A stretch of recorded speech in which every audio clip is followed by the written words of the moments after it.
जानते हैं, क्योंकि वो सुनते हैं कि हम किस तरह की चीजें फेस कर रहे हैं। तो ये डिस्कशन पूरा सेशन ही है, लेकिन इसको स्टार्ट करने से पहले एक छोटी सी एक्टिविटी करते हैं ताकि ये समझें कि एक्चुअली में हो क्या रहा है, फिर हम पूरा सेशन स्टार्ट करेंगे। मैं अभी आपको गाइड जैसे जैसे इंस्ट्रक्शन दूंगी, आप लोगों को वैसे वैसे ड्राइंग करनी है, लेकिन क्या है आप लोगों को अपनी आईज क्लोज रखनी है और पेपर पर जैसे मैं बोलूंगी वैसे ड्रॉ करते जाना है। तो अपनी आईज ना खोलिएगा और ईमानदारी से उसको ड्रॉ कीजिएगा। डेफिनेटली आपको ये एक्टिविटी वैसे भी इंटरेस्टिंग लगेगी, अच्छी लगेगी। Are you ready? तो सबसे पहले पेपर पर अपना राइट हैंड, आंख बंद कर लीजिए please, don't open your eyes please.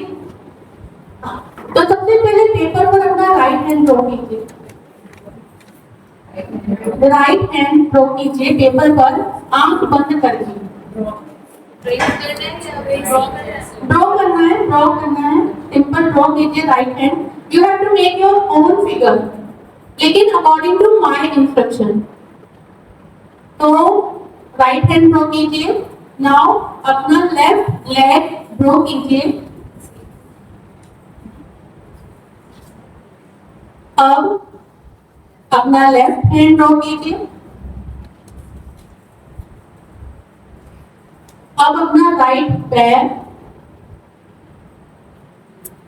अब अपना स्टमक, चेस्ट और नेक।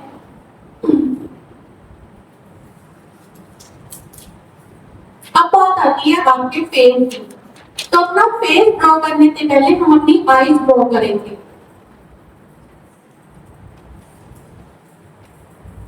अब अपने लिप्स और दोनों ईयर,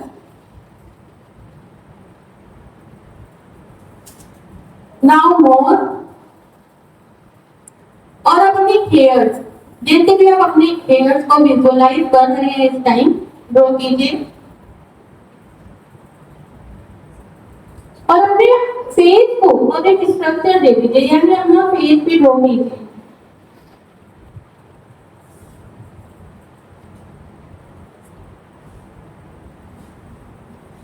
अब अपनी आंखें खोलकर एक बार अपने आप को पिक्चर को देखिए और बताइए कि कैसी बनी है।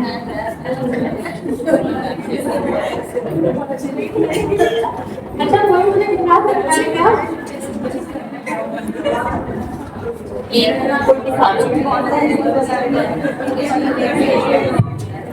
जरा देखिए, ये कुछ इस तरह की बनी है। मेरे ख्याल से सभी की कुछ इस तरह की बनी होगी। अच्छा, यही पिक्चर अगर हम आईज ओपन करके बनाते तो क्या ऐसी ये तो थोड़ी सी चीटिंग हो गई है। मैंने अलग-अलग मूवमेंट्स यहाँ पे ड्रॉ किए, फिर आपने बोला ऐसे, तो फिर मैंने नेक्स्ट पेज अपने आप ही मूव करके सारा एक साथ। तो आईज क्लोज करके बनी, बहुत अच्छी बन गई। अब आप ये सोचिए, यही पिक्चर अगर आप आंख खोल के बनाते तो कैसी बनती? डेफिनेटली इससे बेटर बनती है ना। तो ये हो रहा है, एक्चुअली ये पिक्चर मैंने इसलिए बनाई ये बताने के लिए कि हो क्या रहा है हम लोगों के साथ, हमारे बच्चों के साथ, कि आंखें भी नीची हुई हैं। जो जैसा इंस्ट्रक्शन हमको दे रहा है हम अपने बच्चों पर वो लागू कर रहे हैं, बच्चों को वैसा ड्रॉ करते जा रहे हैं। हमने अपनी आंखें नहीं खोल रखी है ना। पेरेंट्स के साथ क्या हो रहा है, टीचर ने बताया कि बच्चे के साथ दिक्कत है, हमारा बच्चा लर्निंग प्रॉब्लम में है। टीचर ने नाम भी नहीं लिया है डिसेबिलिटी है या डिसऑर्डर है, सिर्फ ये कहा है कि इसको पढ़ने में समझने में दिक्कत है, इसको किसी को डायग्नोज करवा लीजिए, किसी से मिलवा लीजिए, उनको वहां भी प्रॉब्लम है कि नहीं मेरा बच्चा ऐसा हो नहीं सकता, इसके तो पापा भी बहुत होशियार थे, 90% लाते थे, मैं भी टॉप करती थी, मेरा बच्चा ऐसे कैसे? तो वही नहीं। और फिर क्या है, बाहर निकले, परिवार में गाली ने बोला मेरा पोता तो आईएएस बनेगा, तो आईएएस बनाने की तैयारी। ताऊ ने बोला ताऊ बिल्डर है, बहुत अच्छा, मैंने कहा बिल्डर बनेगा तो बिल्डर बनाने की तैयारी। मेरे बच्चे ने कहा क्या कैपेबिलिटी है वो नहीं देख रहे। और सबसे बड़ा चैलेंज टीचर के लिए, टीचर ने बोला तो तुम तो कुछ कराते नहीं हो, मेरे बच्चे को ब्लेम कर रहे हो। तो ऐसे में टीचर्स क्या करें? तो ये लर्निंग डिसेबिलिटी हम पहले तो खुद भी इस तरह से देखें, किस तरह से डायग्नोज कर सकते हैं, और सबसे बड़ा चैलेंज कि हम पेरेंट्स को किस तरह से कह सकते हैं कि भाई प्रॉब्लम है, किसी अच्छे इंसान को दिखा लो, तुम्हारा बच्चा कैपेबल है। क्योंकि लर्निंग डिसेबिलिटी ऐसी नहीं है ना कि बच्चा कुछ कर नहीं सकता।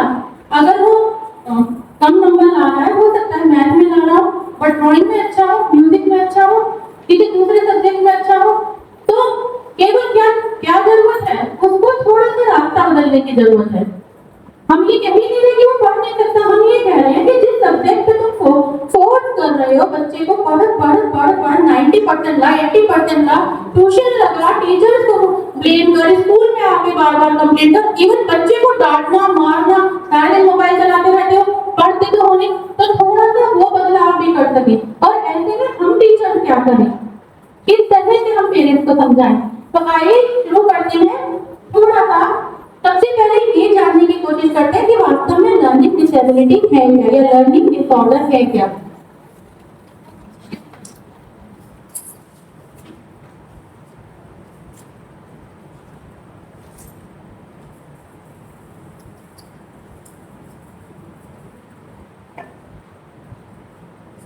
देखिए, दो चीजें होती हैं, एक होता है स्लो लर्नर और एक होता है वो बच्चे जो लर्निंग डिसेबल्ड है या जो लर्निंग डिसेबिलिटी को फेस कर रहे हैं।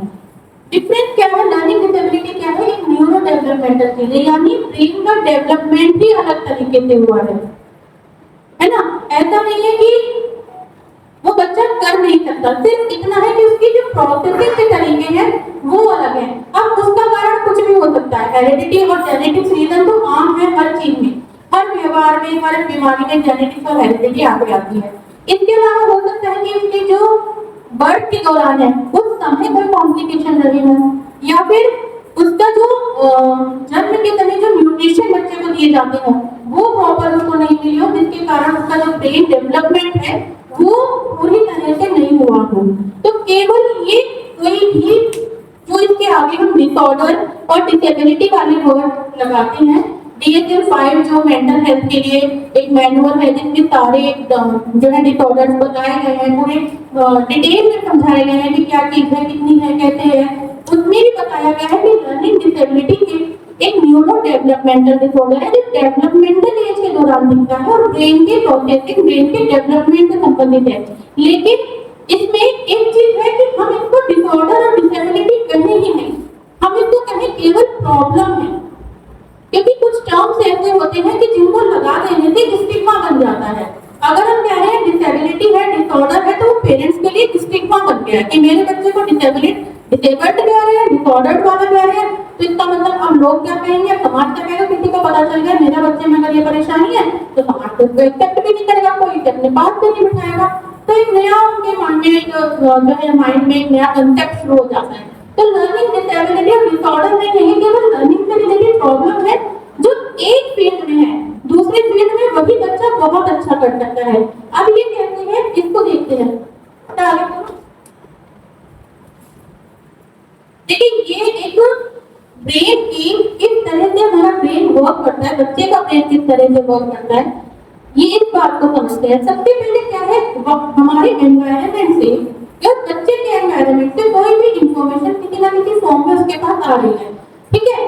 अब क्या है, वो इंफॉर्मेशन हमारी सेंस ऑर्गन्स के थ्रू हमारे ब्रेन में जा रही है। अब वहां पर ब्रेन का वर्क शुरू होता है कि उस इंफॉर्मेशन को होल्ड करे, उस इंफॉर्मेशन को एनकोड करे और एनकोड करके स्टोर करके रखे ताकि इन फ्यूचर उसको यूज किया जा सके। तो यहाँ पर जब ब्रेन का वर्क शुरू होता है, न्यूरो डेवलपमेंटल प्रॉब्लम है, बचपन से ही ब्रेन के डेवलपमेंट में प्रॉब्लम है, प्रोसेसिंग में प्रॉब्लम है, तो प्रॉब्लम यहाँ शुरू हो जाती है। ब्रेन को प्रॉब्लम हो जाती है उस इंफॉर्मेशन को इनकोड करने में और फाइनली जरूरत पड़ने पर डिकोड करके वापस रिट्राइव करने में, यानी सामने लाने में। जब जरूरत पड़ी तो हम यूज नहीं कर सकते इंफॉर्मेशन को, क्योंकि वो स्टोर भी नहीं हुई है। अगला है लर्नर, फिर क्या है, अब इन सब के दौरान इंफॉर्मेशन ब्रेन में गई, ब्रेन को उसको होल्ड करके रखनी है, इन सब और फिर जरूरत मतलब बहुत लंबे समय तक जब तक जरूरत पड़े, तो इस समय तक क्या है, ब्रेन को एनर्जी और टाइम दोनों देने पड़ते हैं और तब तक देने पड़ते हैं जब तक उसको रिट्राइव की जरूरत ना पड़े। और इस एनर्जी और टाइम को देते समय जो ब्रेन है वो प्रोसेसिंग नहीं कर पाता, वीक पड़ जाता है और फाइनली क्या होता है, जब इंफॉर्मेशन की रिट्राइवल होता है तो इंसान वो बच्चा जो है वो फेल हो जाता है। उदाहरण के तौर पर हम इस तरह समझते हैं कि हम क्लास में गए, हमने बच्चे को बोला जो स्पेशली लर्निंग डिसेबल्ड है, उसको बोला कि नोटबुक निकालो, अभी मैं ब्लैक बोर्ड पर लिखूंगी और आपको नोट करना है, उसके बाद में फाइनली आपसे क्वेश्चन पूछूंगी, आपको आंसर देने हैं। हमने बहुत सारे इंस्ट्रक्शन, क्योंकि हम लोग फ्लो में हैं, हमें पढ़ाना आता है, हम एक्सपीरियंस है, हमारे लिए ये आम बात है। हमने जाकर रिपीटेडली इंस्ट्रक्शन दिए, एक साथ कई सारे इंस्ट्रक्शन दिए, तो जो नॉर्मल बच्चा है उसके लिए भी आम बात है, मैम आएंगी और हमको बोलेंगे, हमें सब याद रखना है।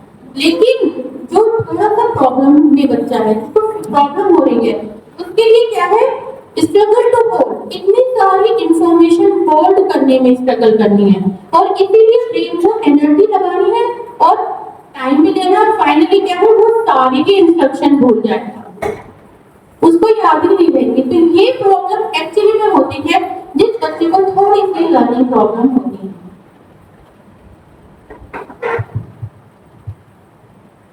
टाइम्स ऑफ इंडिया में एक आर्टिकल छपा जिसमें ये फैक्ट है, मैंने इसमें रेफरेंसेस में डाले हैं, कोई मेरे मनगढ़ंत कहानी नहीं है, मैं कोई भी फॉल्स इसमें नहीं यहाँ पे आपके आगे की सुनाने वाली हूँ, जिसमें बताया कि इंडिया में ही 10 से 15% बच्चे स्ट्रगल कर रहे हैं लर्निंग डिसेबिलिटीज को लेकर, और DSM-5 जो मैनुअल है मेंटल डिसऑर्डर का, और हम वैज्ञानिकों के एक तरह से आधार है हमारे काम को आगे बढ़ाने का, वो भी बताता है कि करीब पूरी दुनिया में 5 से 15% बच्चे जो हैं वो लर्निंग डिसेबिलिटी को फेस कर रहे हैं।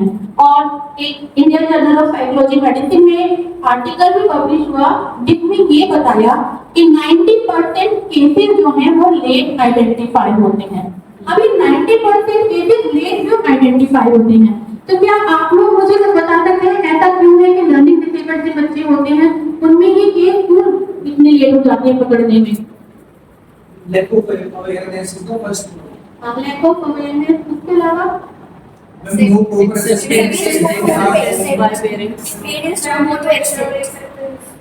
acceptance वो मानना नहीं चाहते। Yes.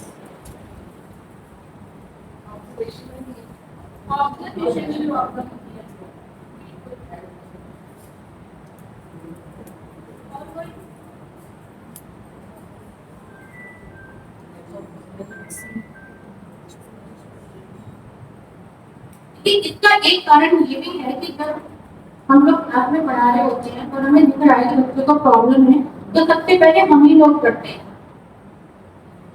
हम ही लोग करते हैं, इसलिए कि कैसे, तो हम लोग क्या करते हैं, अपने फ्रेंड को ये बात ज्यादा से ज्यादा बता देंगे, पर उसके आगे नहीं बढ़ाते, डर लगता है कि हमारे ऊपर ही ब्लेम आ जाएगा कि बच्चा का ऐसा नहीं हो सकता। ये सभी टीचर से जाते हैं, मैं आप लोगों को ये ब्लेम नहीं करी, मैंने खुद टीचिंग करी है, मैंने सब चीजें फेस करी है, मुझे पता है हम लोग भी करते हैं आगे बात हो जाने में, और फिर क्या है वो वही रोकने की, हम अपने लेवल पर उस बच्चे को डील करने की कोशिश कर रहे हैं, मैनेज हो जाए। एक बहुत हद तक टीचर खुद कोशिश करती है पहले कि बच्चा मैनेज हो जाए, डील कर ले क्लास के साथ, उसको प्यार से समझाती है, जरूरत पड़े तो थोड़ा सा डांटती भी है, और हर तरह से कोशिश करती है परेशान करके। तो वो ये डरती है कि अगर मैं प्रिंसिपल मैम के पास लेकर चलेंगी तो हम मुझे डांटेंगे कि तुम करोगे, डर क्या है, ये जेन्युइन होता है। जबकि ऐसा जरूरी नहीं है वो डांटे, हो सकता है वो वेट कर रहे हो तुम्हारे जो है प्रॉब्लम को समझे और आगे बढ़ाए। दूसरा क्या है, डर ये है कि प्रिंसिपल मैम ने भी समझ लिया, उसके बाद पेरेंट्स आएंगे और वो सबसे बड़ा चैलेंज कि उनको किस तरह से समझाया जाए। तो ये गाइड में दे रहे। दूसरा क्या है, जो ये जो लर्निंग डिसेबिलिटी है ये प्राइमरी एज में पकड़ ली जाती है, ये दिखने लगती है, इवन ये तब भी दिखने लगती है जब बच्चा स्कूल नहीं जाना शुरू करता। क्यों? क्योंकि जो उसके डेवलपमेंटल प्रोसेस हैं, जो बर्थ है, जैसे कि खाना खाना, बात करना, बोलना, है ना, वो सब डिले हो रहे होते हैं। तो ठीक तो वो पहले हो जाते हैं, लेकिन ये पहचान में आती है जब बच्चा स्कूल में जाने लगता है। तो उस समय लेट क्यों होता है कि हम ये कहकर, या पेरेंट्स या घर वाले ये कहकर छोड़ देते हैं कि अभी बचपना है, जैसे जैसे बड़ा होगा वैसे वैसे सुधर जाएगा। और फिर क्या होता है, सीबीएसई ने गाइडलाइंस दी है कि 8 तक कोई बच्चा हम फेल नहीं कर सकते, है ना। तो पेरेंट्स को क्या दिख रहा है कि बच्चा तो पास हो ही जाए, तो उनको बच्चा पास दिख रहा है। और जब 9-10 में वो बच्चा आया, उसके वो 4 साल जो पीक साल होते हैं, उस टाइम में डिसेबिलिटी आई, तब तक लेट हो गई, है ना। तो एक कारण ये भी है कि क्योंकि बच्चा पास होता जा रहा है और पेरेंट्स को बस क्या चाहिए, बच्चा मेरा पास होता है, तो वो जो प्रॉब्लम है उस पर वो ध्यान ही नहीं देना चाहते। तो ये जो है डिले होने के मेन कारण है जो लर्निंग डिसेबिलिटी 9, 10, 11, 12 में जाकर पकड़ में आती है। और उस टाइम क्या है, क्योंकि मैथ भी, साइंस भी, एसएसटी भी, या और एक और प्रॉब्लम कि पेरेंट्स, हर पेरेंट्स आकर मेरा बच्चा पीसीएम ले ले। कॉमर्स और ह्यूमैनिटीज तो बहुत बात की चीज है, पहले पीसीएम। बहुत रेयर पेरेंट्स तो कहेंगे कि ह्यूमैनिटीज हम पसंद करते हैं, हमारा बच्चा ह्यूमैनिटीज लेगा। तो अब जब वो इतना आगे बढ़ चुका है अपनी लर्निंग डिसेबिलिटी को लेकर, तो उसके लिए मैथ और साइंस एक कॉम्प्लेक्स चीज हो जाती है। ये छोटी सी बात है कि अगर हम नॉर्मल लर्निंग डिसेबिलिटी की बात करें, जो नॉर्मली बच्चे होते हैं और जो स्पेसिफिक लर्निंग डिसऑर्डर वाले होते हैं, उनको किस तरह की अलग अलग डिफरेंसेस किस तरह से हैं। तो जो नॉर्मल वाले ना, इसमें से कुछ नहीं, आप बस नॉर्मल ये बात समझिए, जो नॉर्मल बच्चा है, जो नॉर्मली नहीं पढ़ पा रहा है, याद नहीं कर पा रहा है, उसको अगर हम थोड़ा सा गाइडेंस देंगे, थोड़ा सा डांट देंगे, थोड़ा सा समझा देंगे, तो वो उसके पास पूरे चांसेस होते हैं कि वो थोड़ी सी मेहनत कर ले तो वो वापस अपनी एकेडमिक्स में आ सकता है। लेकिन स्पेसिफिक लर्निंग डिसऑर्डर वाले बच्चे क्या होता है कि वो जितने एफर्ट करते हैं वो थोड़े समय के लिए उनके माइंड में स्टोर होकर रह भी जाता है, लेकिन वो वापस से भूल जाते हैं। जैसे भी लास्ट में मेरे पास एक लड़की आई, वो डिसलेक्सिया की थी और वो वर्ड को SOW पढ़ती थी। अब ये प्रॉब्लम होती है कि वो वर्ड को ही घुमा देते हैं, वर्ड WAO है लेकिन उसने विजुअलाइज क्या करा है SAW, और वो बार बार उसको सो ही पढ़ती थी। अब वॉक को जब तक वो वॉक नहीं पढ़ना सीखेगी तो आगे वो कंटिन्यू ही नहीं कर पाएगी, वो वहीं अटक जाती थी। वो एक ही शब्द ऐसा था कि वो वहीं अटक जाती थी। तो ये चीज होती है ऐसे बच्चों के साथ, लर्निंग डिसेबल्ड वालों के साथ, कि वो एफर्ट करते हैं लेकिन वो थोड़े समय बाद बहुत चांसेस होते हैं कि वापस वहीं आ जाते हैं जहाँ से शुरू हुआ था। तो ऐसे में ये और चैलेंजिंग हो जाता है हमारा, तो और ज्यादा एफर्ट, और ज्यादा ट्रेनिंग, और ज्यादा मेहनत की जरूरत होती है ऐसे बच्चे के साथ, ताकि वो कंटिन्यूटी में आ जाए। बेटा आगे पढ़ दो।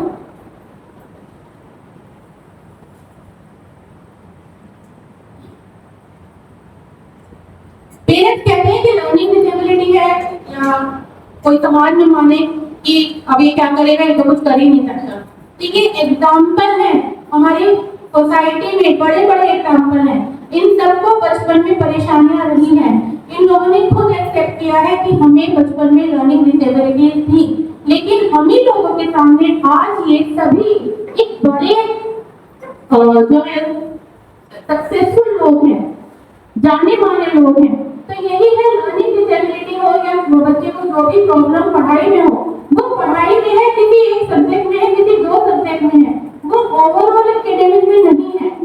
तो अगर हम वहां ध्यान करें कि प्रॉब्लम एक्चुअली में है कहाँ और उसको बदलने की कोशिश करें तो सुधार हो सकता है।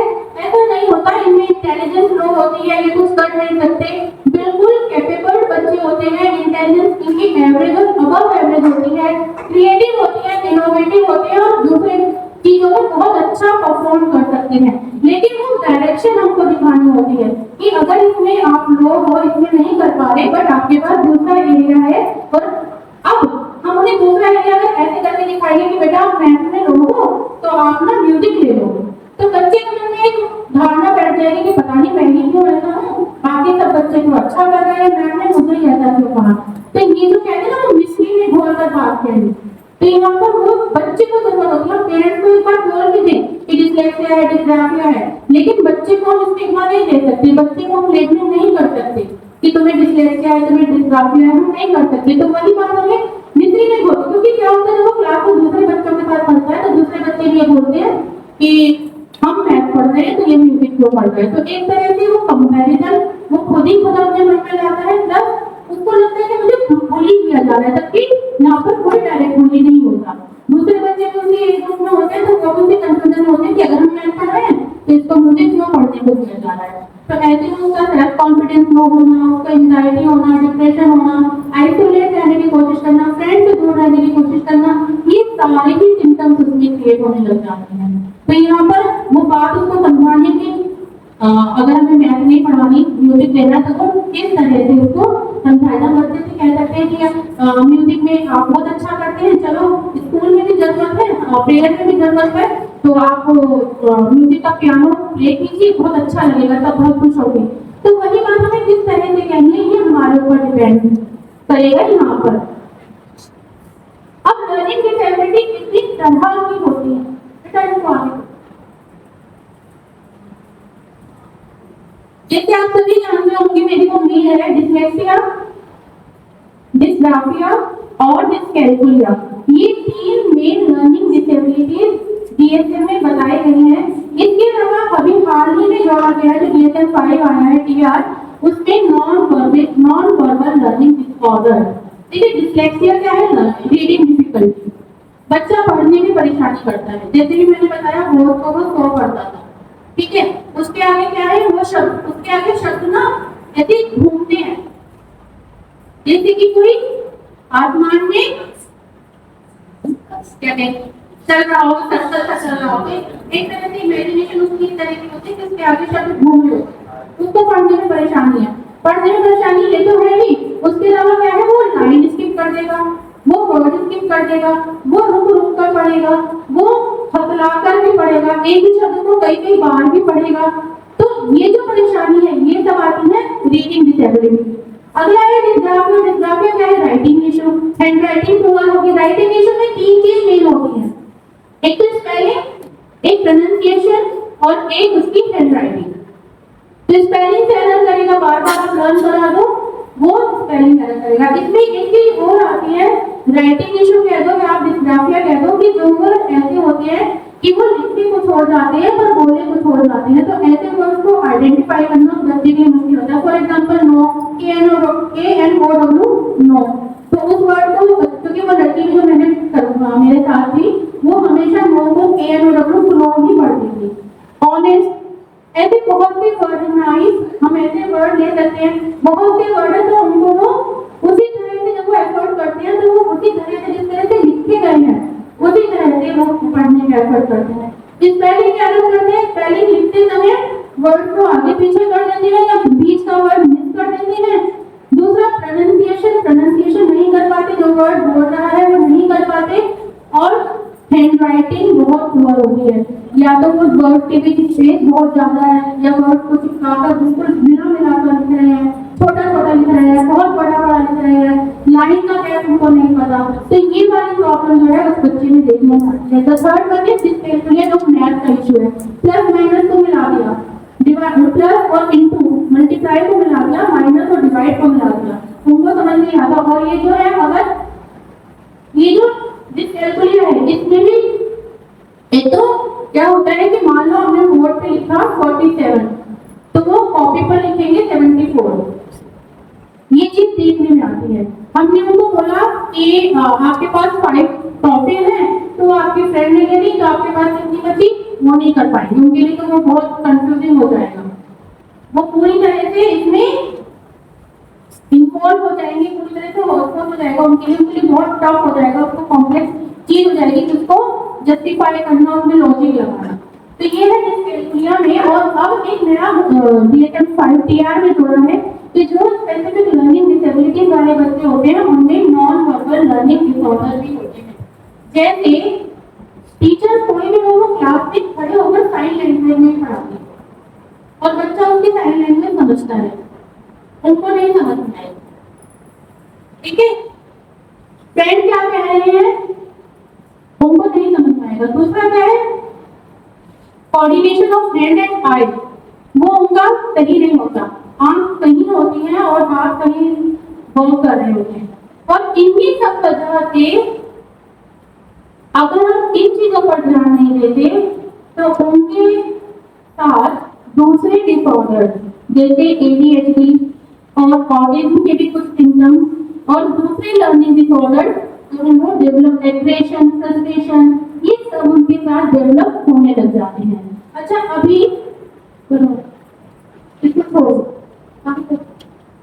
पूरा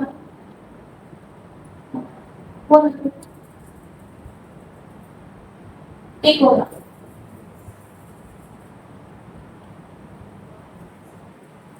अच्छा, मैं अभी आप लोगों से एक बार जानना चाहती हूँ कि आप लोगों के क्लास में बच्चे हैं, तो वो किस किस तरह की प्रॉब्लम आप लोग देखते हैं, अगर आप मुझे बता सकें।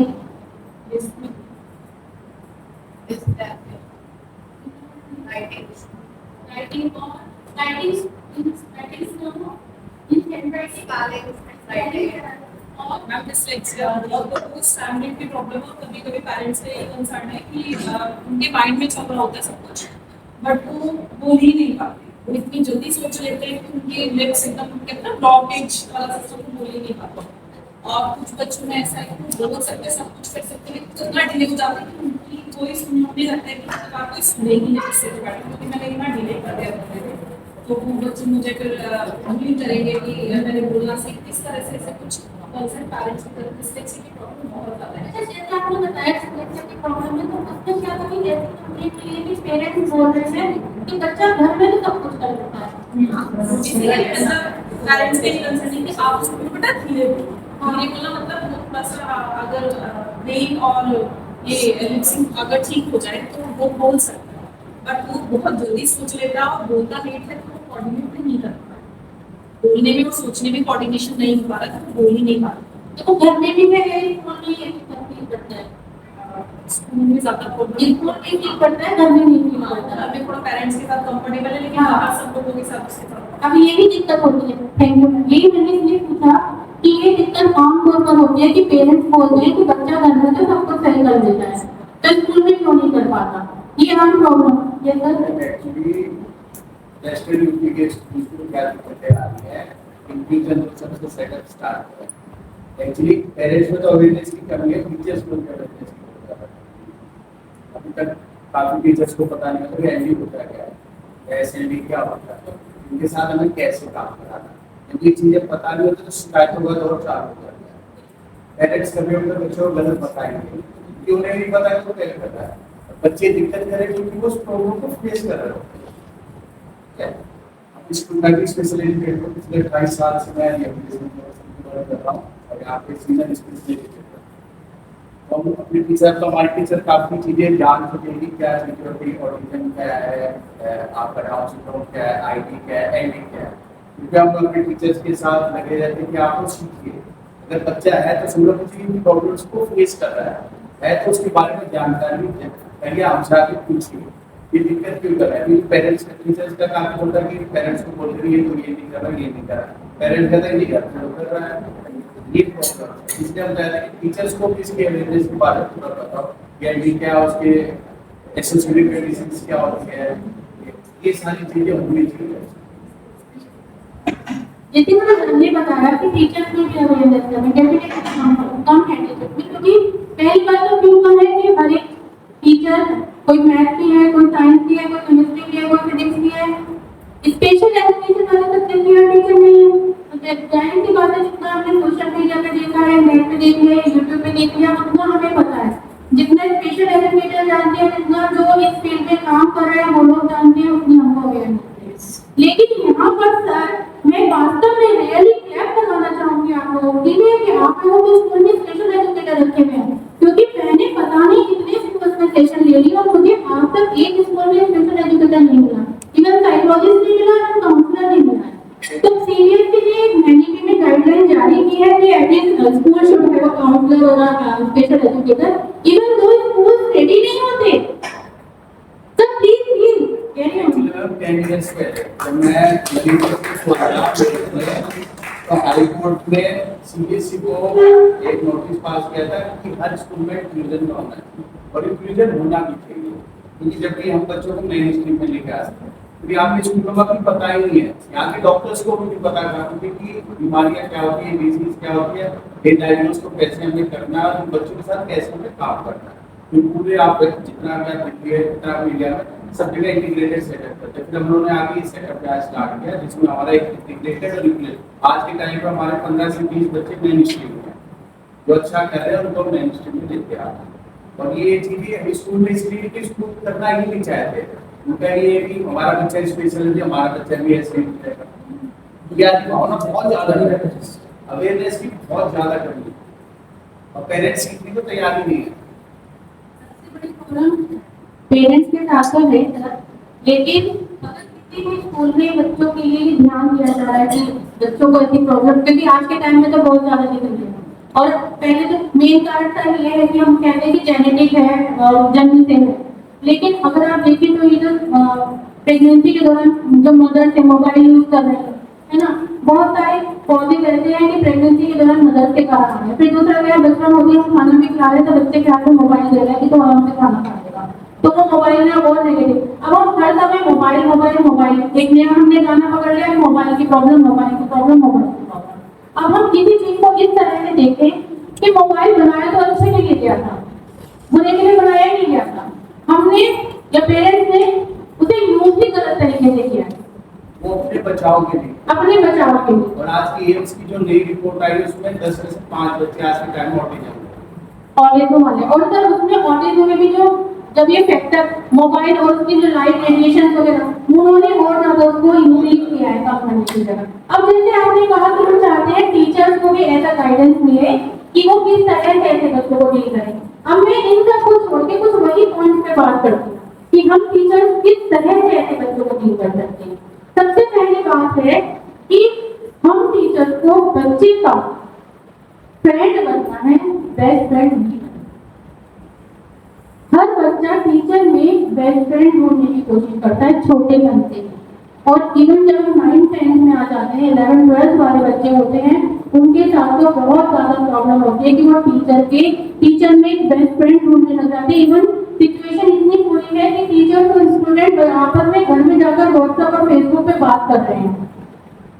तो सबसे पहला पॉइंट सबसे जरूरी चीज, क्योंकि जब हम फ्रेंड एक लिमिट की बाउंड्री सेट करके रखेंगे, केवल तभी हम बच्चे के ऊपर ध्यान दे पाएंगे, उसकी कमियां भी उसको बता पाएंगे। जिस दिन हम उसके बेस्ट फ्रेंड बन गए तो उसकी कमियां भी हमें अच्छी लगने लग जाएंगी, फिर हम नहीं बता पाएंगे क्योंकि वो हमारा अपना बच्चा बन गया, हमारा अपना सब कुछ बन गया। तो एक बाउंड्री टीचर और स्टूडेंट के बीच होनी बहुत जरूरी है, चाहे आप प्राइमरी लेवल पर पढ़ा रहे हो, इंटर लेवल पर पढ़ा रहे हो, डिग्री लेवल पर पढ़ा रहे हो। एक बाउंड्री है ताकि आप बच्चे को उसकी कमियां बता सकें। दूसरी बात, जब हम बच्चे को डायग्नोज कर रहे हैं, उसको असेसमेंट कर रहे हैं और हमने कर लिया और हमें दिख गया कि इसको डिस्लेक्सिया है, डिस्ग्राफिया है या स्लो लर्नर है, कुछ भी हमें उसको दिख गया, अब हम अपने कोऑर्डिनेटर से बात करें। अब बात आ गई पेरेंट्स की, या पेरेंट्स को कैसे समझाएं। तो इसमें सबसे बेस्ट ऑप्शन है कि जब डायग्नोज किया जाए, जब असेसमेंट किया जाए, वो on the basis of our self experience ना किया जाए ओनली, उसमें पेरेंट्स को भी इन्वॉल्व किया जाए कि तुम्हारा क्या एक्सपीरियंस है। जब वो अपने घर की चीजें बताएंगे कि घर में भी ऐसा हुआ, डेवलपमेंटल डिले हुआ, लैंग्वेज देर से बोलना शुरू करा, चलना देर से शुरू करा, एक तरह से कहते हैं ना, प्रत्यक्ष को प्रमाण की जरूरत आज के समय में है। पहले क्या था, प्रत्यक्ष को प्रमाण की जरूरत नहीं है। आज जब तक तुम प्रमाण नहीं दोगे कोई बात नहीं मानेगा। तो पेरेंट्स को ही इन्वॉल्व करें असेसमेंट में कि जब भी हम बच्चे को डायग्नोज कर रहे हैं उनसे जरूर पूछें कि आप कौन कौन सी सिम्टम्स को देख रहे हैं। जब वो ज्यादा देखेंगे कि ज्यादा से ज्यादा सिम्टम्स मेरे बच्चे में देखने में आ रहे हैं, तब वो उस चीज को एक्सेप्ट करेंगे कि हाँ, हो सकता है मेरे बच्चे में ऐसी कोई प्रॉब्लम हो। तीसरी चीज क्या है, पेरेंट्स अवेयरनेस प्रोग्राम चलाए जाने बहुत जरूरी है, क्योंकि मेंटल हेल्थ ले लो, आप डिप्रेशन ले लो, स्ट्रेस ले लो, या हम बच्चे की एक बिहेवियर इशू ले लो, सबसे बड़ी प्रॉब्लम है स्टिग्मा का डर, जो हर इंसान के मन में है। और आज के टाइम में साइंस ने इतनी तरक्की करी, इतने साइकोलॉजिस्ट, जब से कोविड हुआ है साइकोलॉजी का फील्ड एकदम से रिलीज हुआ है, तो इतनी ज्यादा अवेयरनेस प्रोग्राम्स हैं, इतने ज्यादा सिस्टम्स हैं कि ये कोई स्टिग्मा नहीं है। लर्निंग डिसेबिलिटी, हम ये मान लें हमारा बच्चा किसी लायक नहीं है, टीचर से मान लें बच्चा क्या करेगा, ऐसा है ही नहीं, वो कर सकता है, तो ये कोई स्टिग्मा नहीं है। अगर आपके परिवार को पता चल गया या आपके फ्रेंड को पता चल गया कि ये लर्निंग डिसेबल्ड है, ये कोई स्टिग्मा नहीं है। हाँ, इतना ये प्योर पूरा 100% नहीं है, बट ये कंट्रोलेबल है, ये मैनेजेबल है। इसी के साथ बच्चा आगे बढ़कर अपनी लाइफ में बहुत कुछ कर सकता है।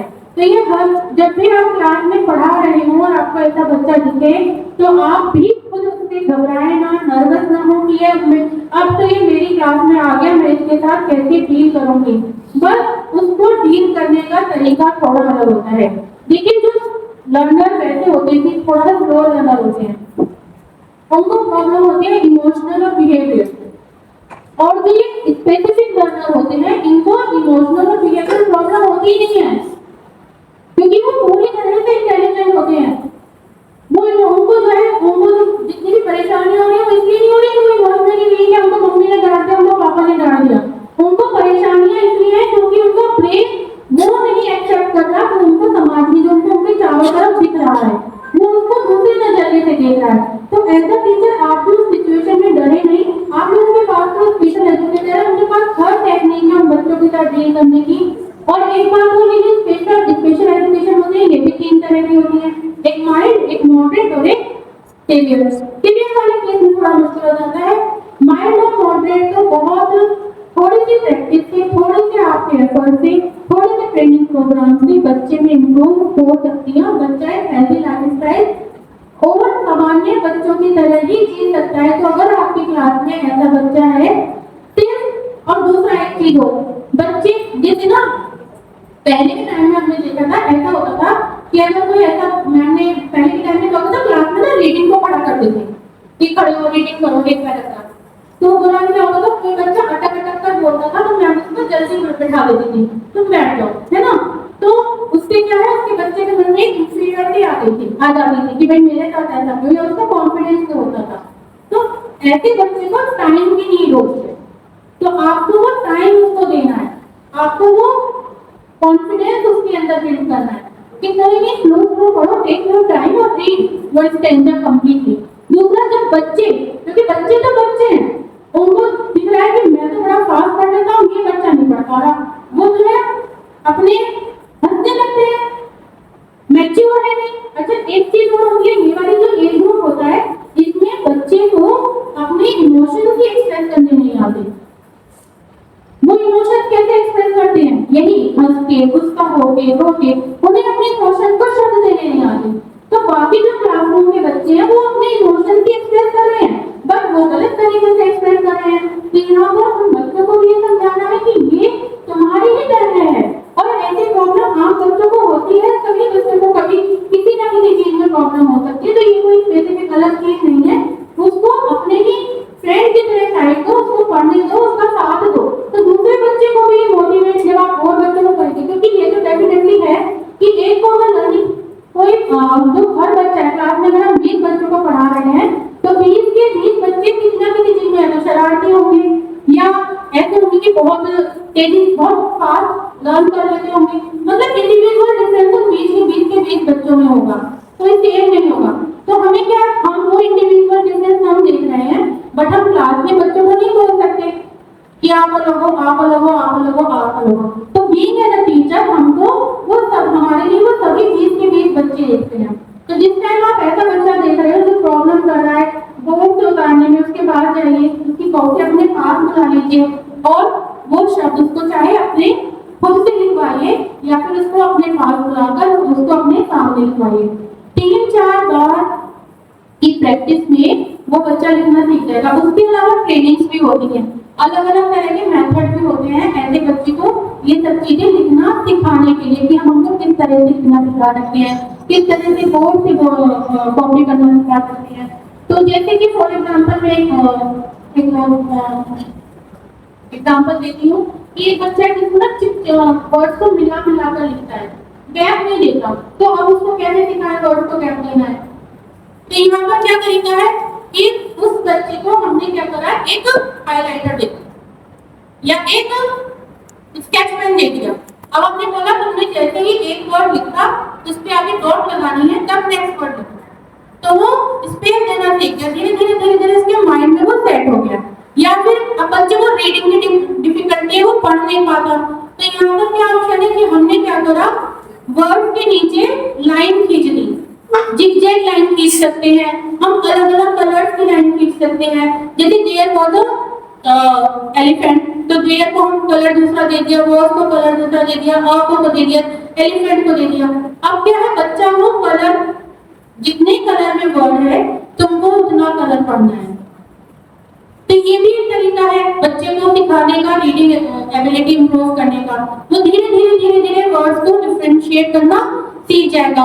एक और तरीका, मान लीजिए कोई मुश्किल शब्द है जिसको बच्चा बोल नहीं पा रहा, तो उसको हमने टुकड़ों में बांट दिया, अलग अलग अलग। अब क्या है, जैसे फॉर एग्जाम्पल यूनिवर्सिटी, बच्चा नहीं बोल पा रहा, तो क्या करा, उसको हमने 4-5 टुकड़ों में बांट दिया। अब पहले उसको केवल you, knee, were, C, T, हमने, अगर थोड़ा बच्चा समझदार है, नॉर्मल वाला लर्नर है, ठीक है, उसको डिफिकल्टी हो रही है, हम करेंगे यूनी, वर, टी, 3 भाग में बांटा, सीख गया बच्चा। अब जो स्पेशल है, डिसेबल्ड है, उसको क्या है, यही हमको थोड़ा सा ज्यादा काटना है, यू, नी, धीरे धीरे वो बच्चा वो वर्ड बोलना सीख जाएगा। हाँ, एफर्ट लगता है टीचर्स के लिए, जरूर थोड़ा सा एफर्ट बढ़ जाता है, बट हम टीचर ना डेवलप करते हैं वास्तव में, पूरी लाइफ लॉन्ग में बच्चा उस टीचर को याद रहता है जिसने उसके साथ ज्यादा एफर्ट किया है। वो भूल नहीं पाता, चाहे वो प्राइमरी लेवल का हो। हमें भी वो टीचर से याद है जिनके कारण हम आज यहाँ खड़े हैं, है ना। तो वो आपके एफर्ट, आपकी मतलब एक बच्चे की निगाह में आपको कहाँ पहुंचा देंगे, वो बहुत मैटर करता है। और हमको जो सेटिस्फेक्शन उससे मिलता है तो वो अलग है। कहीं भी बच्चा मिल जाता है तुरंत आके बोलता है कि मैम उस समय जो मुझे परेशानी थी वो आपने मेरी हेल्प की थी, तो मैं आपको लाइफ लॉन्ग नहीं भूल सकता। तो ये कुछ बेसिक छोटी छोटी सी टिप्स हैं जो हम ऐसे बच्चों के लिए यूज कर सकते हैं। अब इसी तरह से इसको छोड़ दो, कोई नहीं,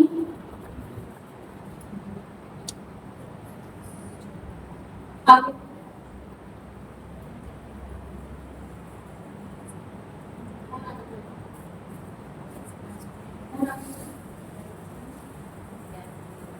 अब पीछे बढ़ो।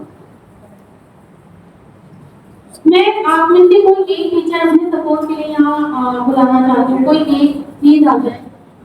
सर आप तो खुद ही जानते हैं, तो आप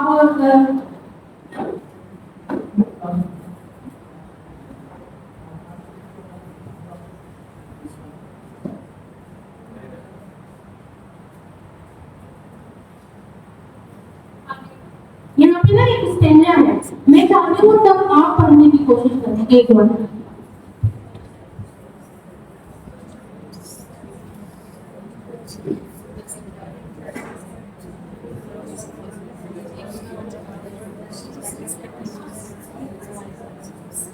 The child sits in the classroom trying to copy from others, but the letter is moving and executing in his mind while the student is the class. He was trying to understand what the sentence was saying. Some words that letters, some letters took words and some letters made no sentence as per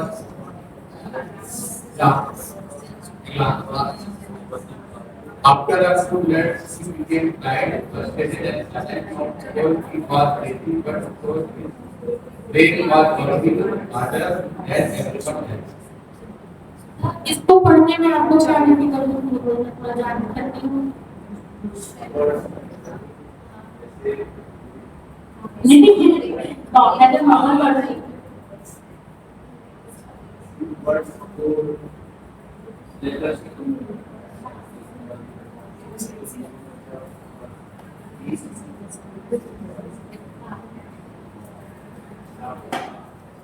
हाँ, देखिए अपने पास यहाँ पर मैंने यहाँ पे जंगल word दे रखे हैं।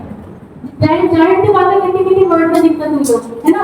अब क्या है, हम लोग सभी अच्छे तरह नॉर्मल है, पढ़ना लिखना सब जानते हैं। Even though we have to face the difficulty while reading the stanza, है ना। अब ये होता है डिस्लेक्सिया वाले बच्चे के साथ, ये आपके साथ प्रत्यक्ष रूप से है, आपको दिख रहा है जंगल है, बट डिस्लेक्सिया वाले बच्चे के साथ उसके इमेजिनेशन में ये जो आपके पास प्रत्यक्ष है वो उसकी आंखों के सामने एक ही रूप में आते हैं, तो वो कैसे पढ़ पाएगा। ठीक है, तो जब कोई बच्चा डिफिकल्टी फेस कर रहा है व्हाइल रीडिंग, तो ये समझे कि वो विजुअलाइज ही वर्ड को इस तरह से कर रहा है, definitely he or she has to face the problem। तो यहाँ पर हमारा रोल बढ़ जाता है, तो यहाँ पर रोल कैसे बढ़ जाता है, we have to give him or her time और उसको करेक्शन करानी पड़ेगी, बार बार समझाना पड़ेगा। और जब repeatedly practice makes a man perfect यहाँ पर लागू होता है। अगर हम एक बच्चे को बार बार होमवर्क, जैसे फॉर एग्जाम्पल जो बच्चा नहीं पढ़ पा रहा है, नो पढ़ रहा है, नो पढ़ रहा है, तो अब उसको हम नो पढ़ना कैसे सिखाएं? अब वो के साइलेंट उसको करवाना है, तो उड़ा दो के, उड़ गया के, बचा गया नो, है ना, नो, उसको माइंड में सेट करना है के ना, बचा गया नो, नो, आप उसे बार बार नहीं सिखाएंगे तो माइंड में उसके बैठ गया नो, ठीक है? या कोई और मेथड छिपा दो, बच्चों को कहते ना चिड़िया ले गई, वही मेथड, वही कौन आना है, चिड़िया ले गई के, बचा क्या नो, वही है। उसी तरह से लाइन, चिड़िया ले गई के, बचा क्या नाइन। तो हमको हैंड मूवमेंट से भी बच्चे को रीडिंग और राइटिंग सिखा सकते हैं। दूसरा क्या है कि वी हैव 5 फिंगर्स, हमने ये वर्ड उसके फिंगर्स पे लिख दिया अलग अलग। इसमें क्या है पता है, लर्निंग डिसेबिलिटी में काम करता है कलर थेरेपी बहुत ज्यादा, क्योंकि कलर क्या है, हमको एक तरह से सबसे मेन है कलर, हमको ना रिलीफ देते हैं, हमको हैप्पीनेस देते हैं, तो इसीलिए कलर थेरेपी वर्क करती है। अब आपने 5 फिंगर्स पे वर्ड लिखा, फिर इसको रीड करो अगेन एंड अगेन, तो we can use different type of sketch pen here, ठीक है? इसको रीड करो तो वो क्या है, बार बार जब रीड करेगा तो वो समझ जाएगा, है ना? उसी तरह से हमने इसको लाइन सिखानी है, पढ़ना सिखाना है, तो हमने यूज करा कलर। तो कलर थेरेपी का as much as you can use, you should use in your classes color as much as you can use। उसकी कॉपी पे रेड पेन से मार्क करते हैं, आप गलतियां हुई रेड पेन से मार्क करते हैं। अब एक पेपर में उसने स्टेंजा लिखा और उसने 15-20 जो है एरर्स आपने फाइंड कर दी, कॉपी देख के बच्चा डर जाएगा, अगली बार लिखना ही नहीं चाहेगा। अब उसका तरीका क्या है, आप लोग बताइए, बता सकते हैं मुझे?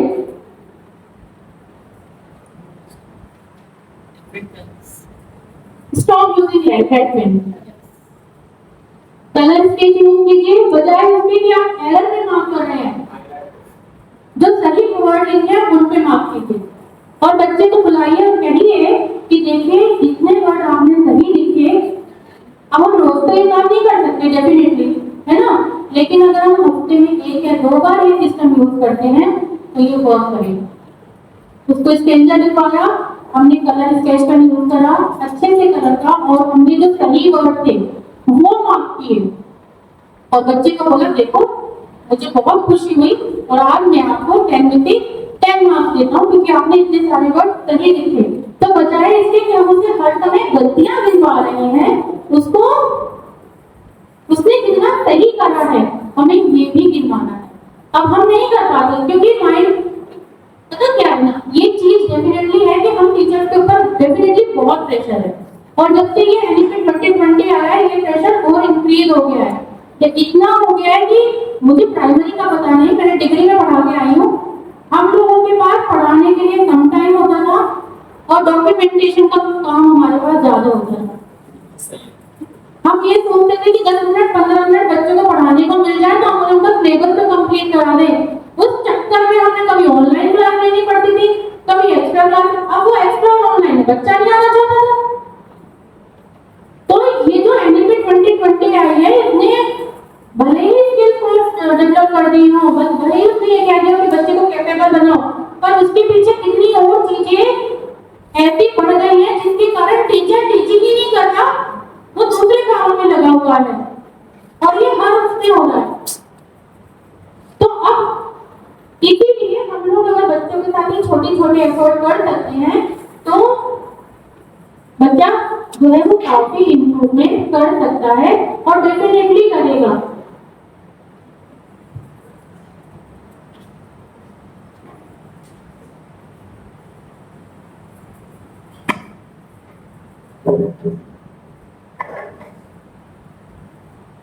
बस अब लास्ट में छोटी सी बात मैं आपको छोटी चीजें बताती हूँ कि हमारे क्या आप लोग करते होंगे कि अगर आप जब भी क्लास में जाएं आप तुरंत बच्चों को अपनी क्लास को पढ़ाना ना शुरू कीजिए, बिल्कुल भी शुरू नहीं कीजिए।